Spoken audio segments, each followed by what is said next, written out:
لوگ جوک در جوک امام سے ملنے آتے ہیں۔ امام حسین علیہ السلام نے یہاں 4 ماہ قیام کیا۔ اسی دوران کوفہ سے خطوط آنے لگے، ہزاروں کی تعداد میں۔ ہر خط میں ایک ہی فریاد تھی، اے فرزند رسول، ہمارے پاس آئیے، ہم آپ کے ساتھ ہیں، ہمارے دل آپ کے لیے دھڑکتے ہیں۔ امام حسین علیہ السلام نے حضرت مسلم بن عقیل کو سفیر بنا کر کوفہ بھیجا تاکہ لوگوں کے عہد و پیمان کا جائزہ لیں۔ حضرت مسلم کو کوفہ میں بے پناہ حمایت ملی، مگر جب ابن زیاد آیا تو حالات بدل گئے۔ حضرت مسلم گرفتار ہوئے اور پھر شہید کر دیے گئے۔ خبر امام حسین علیہ السلام تک پہنچی، آپ نے فرمایا انا للہ و انا الیہ راجعون۔ مسلم نے اپنا فرض ادا کیا، اب حسین کی باری ہے۔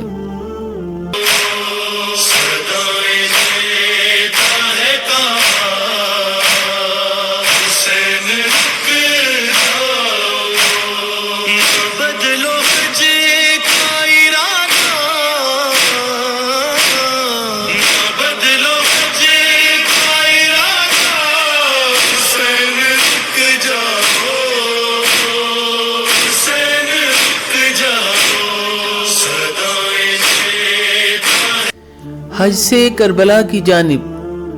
امام حسین علیہ السلام مکہ میں تھے اور حج کا وقت قریب آ گیا۔ دنیا بھر کے حاجی وہاں موجود تھے۔ یزید کے جاسوس بھی مکہ میں داخل ہو چکے تھے۔ امام حسین علیہ السلام کو اطلاع ملی کہ یزید نے چند قاتل بھیجے ہیں جو حج کے دوران طواف میں امام حسین علیہ السلام کو قتل کر دیں گے۔ امام حسین علیہ السلام نے اپنے بھائی محمد بن حنفیہ کو خط لکھا، میں فساد یا ظلم کے لیے نہیں نکل رہا بلکہ صرف امت محمدی کی اصلاح کے لیے۔ میں چاہتا ہوں امر بالمعروف اور نہی عن المنکر کروں، اپنے نانا حضرت محمد صلی اللہ علیہ وآلہ وسلم اور باپ علی علیہ السلام کے طریقے پر چلوں۔ پھر آپ علیہ السلام نے حج کو عمرے میں بدل دیا تاکہ خون حسین بیت اللہ میں نہ بہے۔ یہ بھی ایک قربانی تھی، عبادت کی قربانی، تاکہ حرمت کعبہ قائم رہے۔ 8 ذی الحج امام حسین علیہ السلام نے اپنے قافلے کو کربلا کی جانب روانہ کیا۔ نہ کسی تخت کی طلب، نہ کسی تلوار کا خوف، صرف خدا کی رضا۔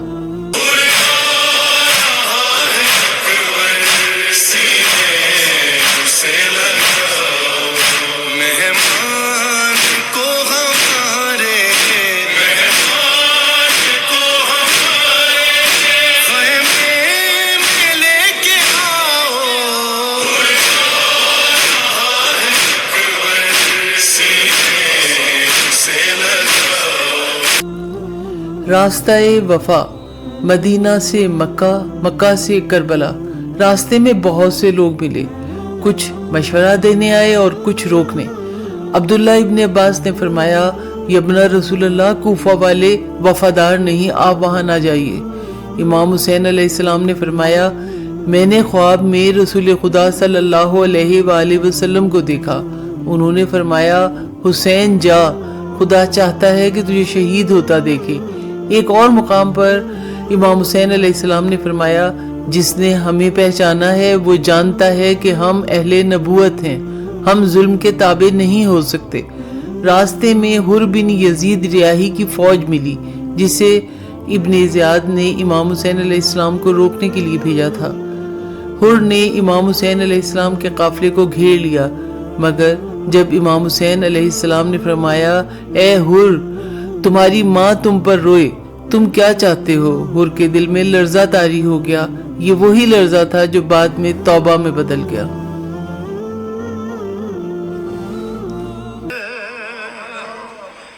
لا الہ الا اللہ محمد رسول اللہ کی لازوال درد کا حسین ہے، نہ جس کی کوئی مثال ہے، نہ جس کی کوئی نظیر ہے، نہ جس کی کوئی مثال ہے، نہ جس کی کوئی نظیر ہے، وہ بے مثال شہنشاہ حسین ہے۔ منزل کربلا۔ 2 محرم 61 ہجری دریائے فرات کے کنارے ایک بنجر میدان جسے کربلا کہتے ہیں، امام حسین علیہ السلام کے قافلے نے وہیں قیام فرمایا۔ جب امام حسین علیہ السلام نے زمین کے بارے میں پوچھا تو بتایا گیا اسے کرب و بلا کہتے ہیں۔ امام حسین علیہ السلام کے چہرے پر مسکراہٹ آئی اور فرمایا یہی ہے وہ جگہ جہاں ہمارا خون بہایا جائے گا، جہاں ہمارے خیمے جلیں گے، جہاں میری بہن زینب قید ہوگی۔ پھر امام حسین علیہ السلام نے زمین خریدی اور فرمایا یہ مقام میری قربانی کی سرزمین ہے، اسے ہمارے شیعوں کے لیے زیارت گاہ بنا دینا۔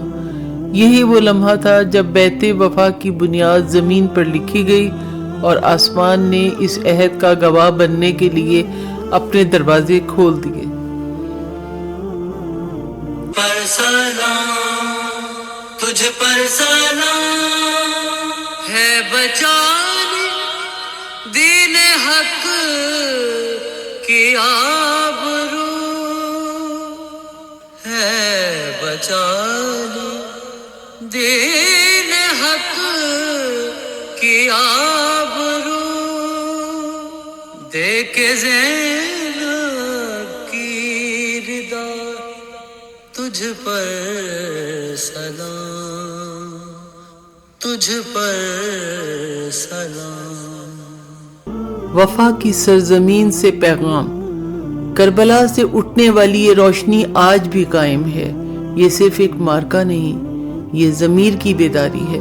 مدینہ سے مکہ اور مکہ سے کربلا تک امام حسین علیہ السلام نے ہمیں سکھایا کہ ایمان خاموش غلامی نہیں، عمل کی آواز ہے۔ بیت وفا صرف ہاتھ اٹھانے کا نام نہیں، سچائی پر ڈٹ جانے کا عہد ہے۔ اور آج بھی جو دل امام حسین علیہ السلام کی راہ پر دھڑکتا ہے وہ جانتا ہے کہ وفا کی بیعت بھی جاری ہے۔ جب تک ظلم باقی ہے امام حسین علیہ السلام کا نام مٹ نہیں سکتا۔